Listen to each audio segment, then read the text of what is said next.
ابو هریره گفتند پیامبر صلی الله علیه و سلم فرمودند هر کسی بعد نماز بامداد 100 بار، بعد نماز شام 100 بار سبحان الله و بحمده گوه، خدا گناهاش میریزانه اگرچه گناههای او وزبینتر از موج بحرها باشه.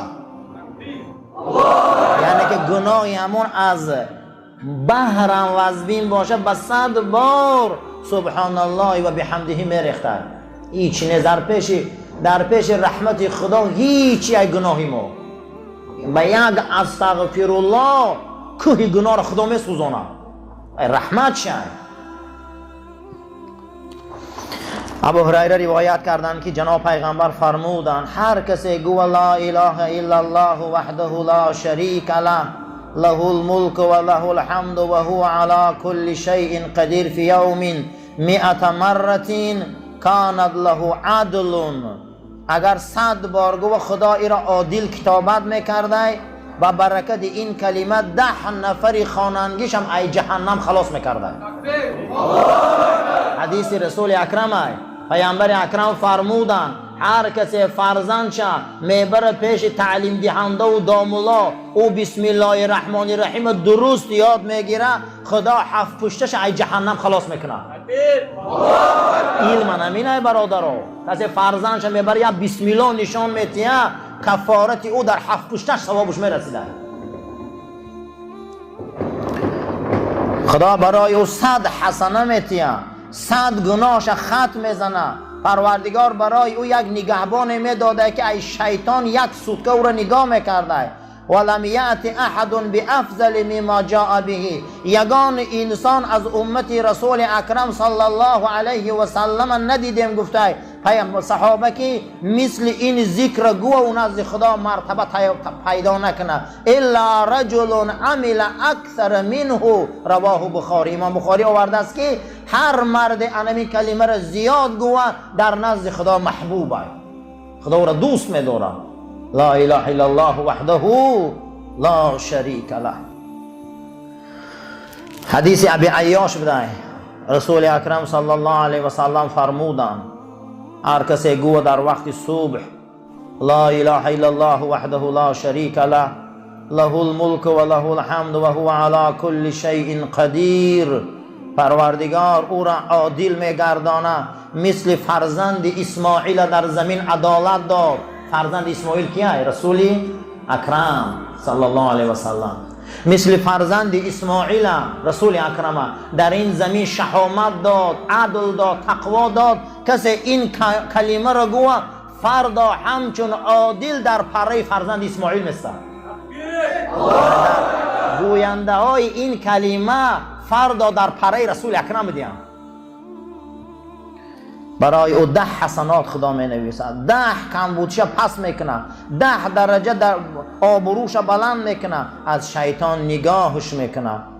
فان قالها اگر این گوه شب همین خیل همین اگر دوام تیه این انسان از دنیا میگذره گناه نداره. لا اله الا الله وحده لا شریک له. یگان مراتبه گفته پیغمبر زیخ شوی نماندم امی سلمه که که می آمد زیق هم خیلی خرسندش میکردم که خندیده میرفت نقشه های جنگ را میگم جنگاش نقشه هاش میگه حتما میکشید. هم زنی دانا بودن. پیغمبر سیر جنگش در امی سلمه میگفته هم خیلی زنی سیردار بودن میگه نقشه های جنگش میکشیدم.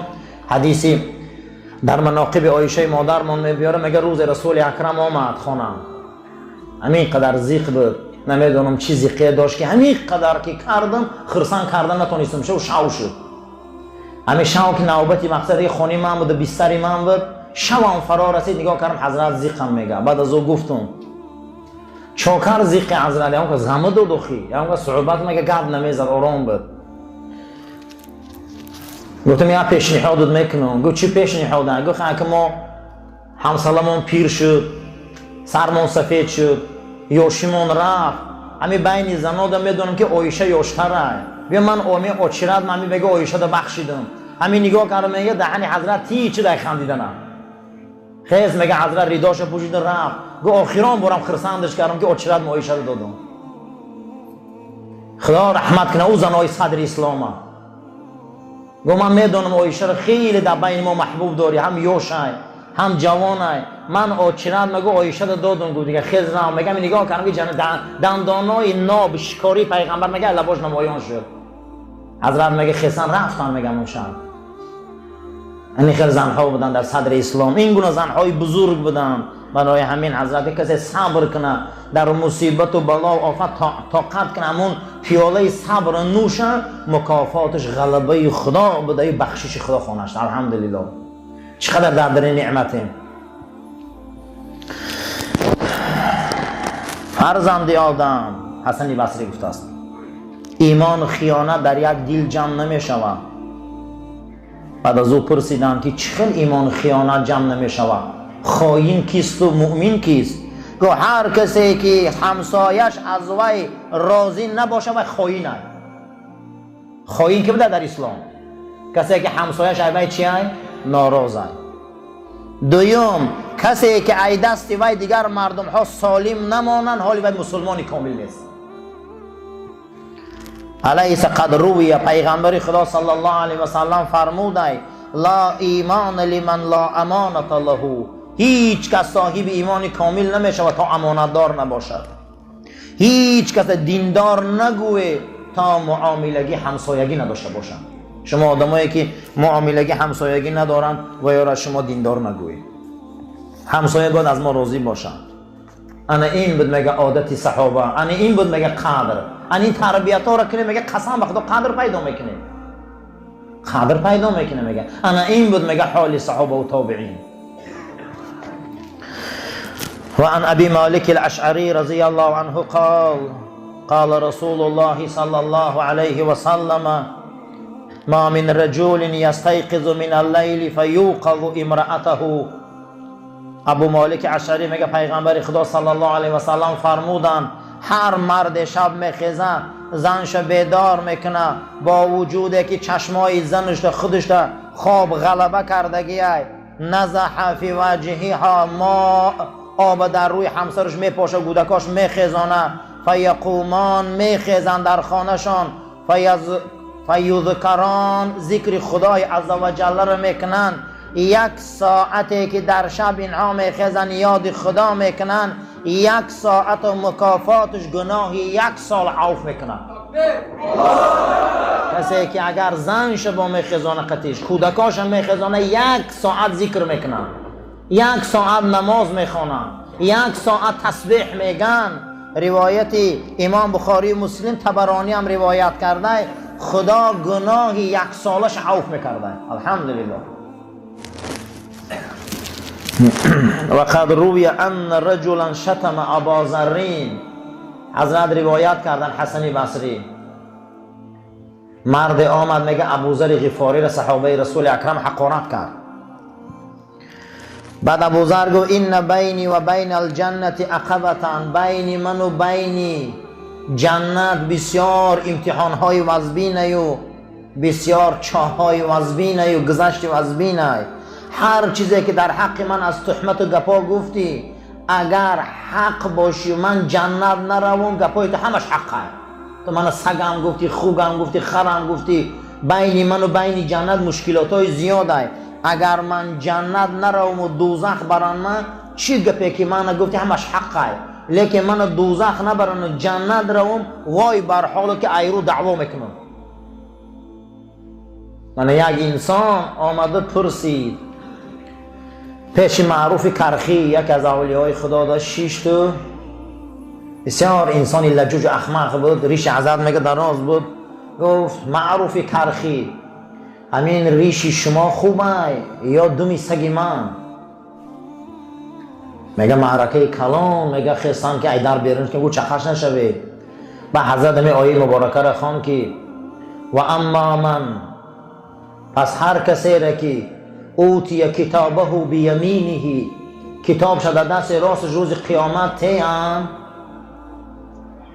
و اما من اوتی کتابه بیمینه، هر کسی را که تیم فسوف یحاسب حسابا یسیرا، حساب این سبوک یک.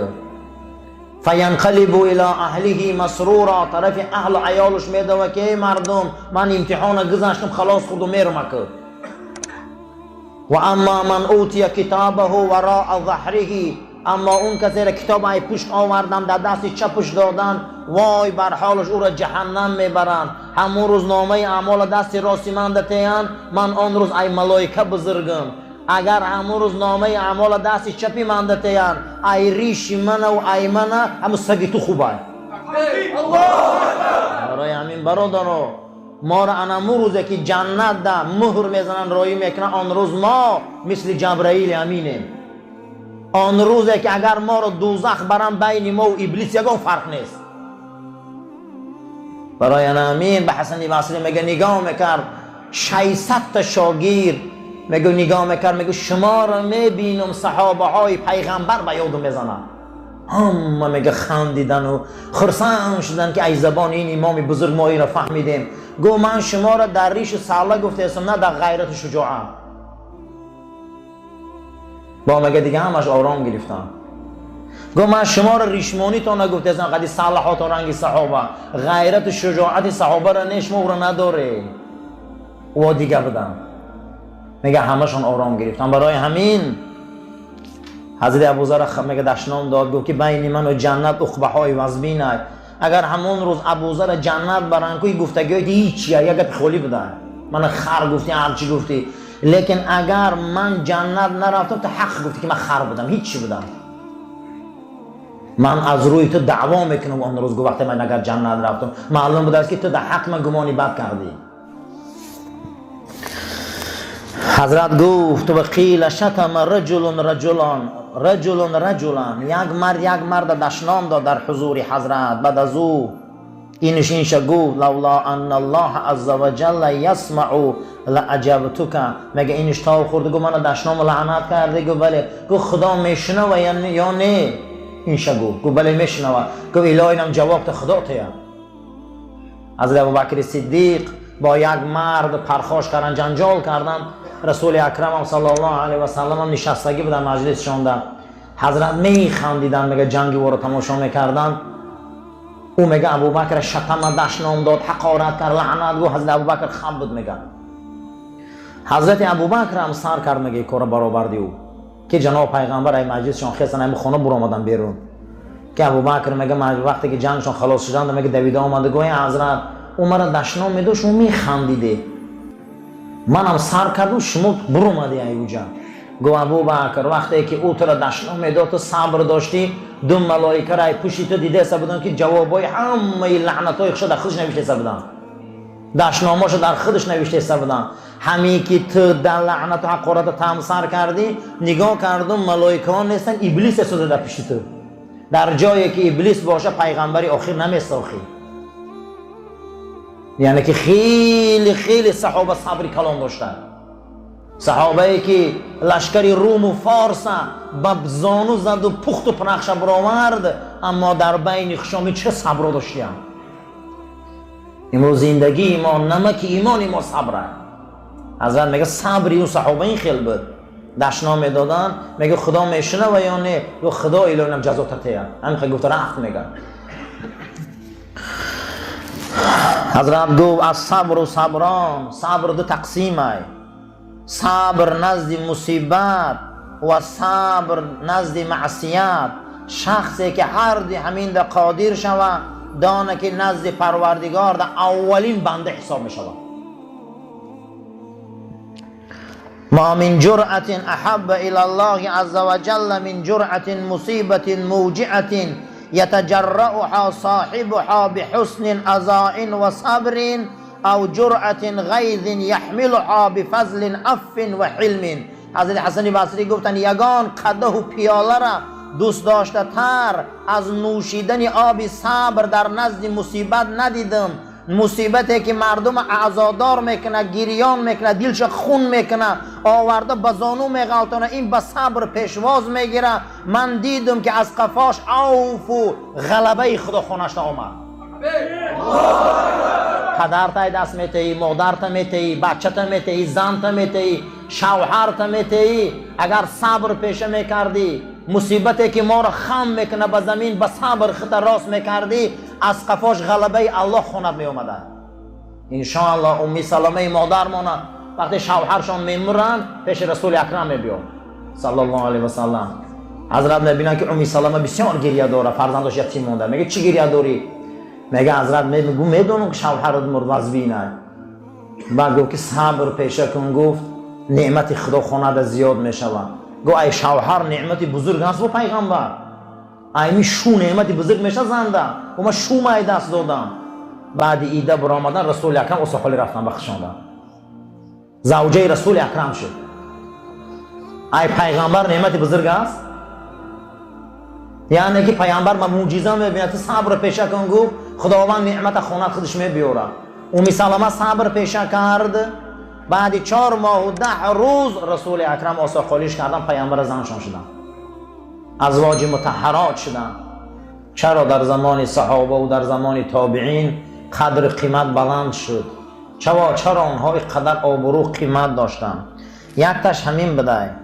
تصاب الرجلان بحضرت الحسن، 2 مرد در پیش حسن بصری یکدیگری چقدر حقارت کنی کردن. فقام المصبوب، همه آدمی که دشنام دادگی بودن و خب ایستاده بود ایجاش خست و رواش تازه کرد، پوری عرق شده بود رواش و هیچی گفتگی نبود. چی یک از دشنامش داد. وقتی دشنام کرد سر فوقش عرقالو شد، خز روش تازه کرد و همین آیه مبارکه سوره شورا آیه رقم 43 را خواند. اعوذ بالله من الشیطان الرجیم، بسم الله الرحمن الرحیم، ولمن صبر و غفر این ذالک لمن عزم الامور. هر کسی صبر کنه و آدما را بخشه، این یکی از بزرگترین خصلت مسلمانه. همین سوره را خواند، میگه آیت خواند و حسن بصری گفت قسم به نام خدا گنجینه زمین شمایه، قسم به خدا دردانه زمین شمایه. وای بر حال این جاهل بدبخت که فردا زبانش میکشنه دهنش. من 2 آدم جنگ میکنه، یک تاش اگر صبر میکرده، یک تاش خب میساده، یک تاش جکیدن هم که میگیرده، هر چی میگفته روز قیامت گو زیع الله خدا حیفت کنه گو زبانت میکنم. زمان پیغمبر و تابعین چه آدم ها بزرگ بودیان، صبراشون کلام بوده. صبراشون چی بوده؟ کلام بوده است. برای همین آیه مبارکه را خواندن که از که کسی صبر کنه و عوف کنه، این یکی از بزرگترین خصلت مسلمان نشان میده. یا ابن آدم، ای فرزند آدم، لتصبرن، صبر زیاد کن. تأکید کرده اگر صبر نمیتونی کرده لتهلکن، سزاوار باش که هلاک میشی. کسی صبر کرده نمیتونیست هلاک میشده. صبر به معنای لجام کردن. برادر صبر، من همین روز تابعگر کاری ما صبره. در طاعت صبر میکنی، در معصیت صبر میکنی، در مصیبت صبر میکنی، این چیزی خوبه. لیکن کسی در گناه اگر بالای سرش معصیت خدا باشه صبر کنه و منافقه. اگر زنت به حیایت گردی با صبر کرده، اگر زنت به شرمت کردی همیت کرده، این حالت به آدم دیوس میشود. صبر در چی بوده؟ در طاعت و معصیت. یا آدم گناه کرده تو را دشنام میده، صبر کن. حضرت علی کرم الله وجهه در یکی از غزوه ها، وقتی که یکی از غزوه ها که در زیر پاشت یکی از این مشرکا را میغلطانه و مقصد دیگه در گردنش همون شمشیر ذوالفقار را میمانه و از پایان هر چی گفتن میگیره و در روی حضرت علی 2 بار توف میکنه. حضرت نمیکشه و سرش میتیم. و حضرت عثمان میگه چون نکشی بدبخت در رو توف کرد؟ گفت برای آن که ای غضب بود، من غضب که کردگی بودم، اگر یک شمشیر تش میزدم من نزد خدا گناهگار بودم. من ای غضب او را غلطاندم. اگر بانگی جهاد میشد و بانگی واقعیت امر رسول امر خلیفه میشد و زنده میموندم. من به خاطر خدا او را نغلطاندم. آخی من به خاطر چی کردم؟ میره به خاطر غضب. ای غضب ما صبر کردم و توفی همو را تحمل کردم. پروردگار ما را برای راست هدایت کن، ما را توفیق بندگی ته، از آفت و بلا و کلفت ما را نگهبان باش. عاقبت کاری ما را به خیر، ایمان ما را به سلامت گردان. این شب قدر برای ما مبارک گردان. این مسجد آباد و زیبا نگه دار. پیشگاه کارهای ما را کشاده گردان. این محنت هایی که ما کردیم هیچی نیست، اما تو بنده پروری، ای ما قبولش کن. بعد از این دنیا گذشتن ما برزخ ما را جنت گردان. بعد از این زمین قیامت ما را آباد گردان. از شفاعت پیامبر آسمانی حضرت محمد مصطفی صلی الله علیه و سلم ما را به نصیب کن. اهل ما را، عیال ما را، فرزندای ما را برای راست هدایت کن. ما را خداوند و محتاج ناکس نااصل نکن. پروردگار را دعا میکنیم گدا کردنی باشی، گدای درگاه خودت که گدای یگان مخلوق نکنی. لو یگان مخلوق در ما در هیچ مال گردن خم کردن توفیق نتی، فقط تو در گردن خم کنیم. اللهم عینا علی ذکرک و شکرک و حسن عبادتک. آمین یا رب العالمین. صفا را راست گیرید، تلفناتون رو خاموش کنین، آماده به نماز باشین.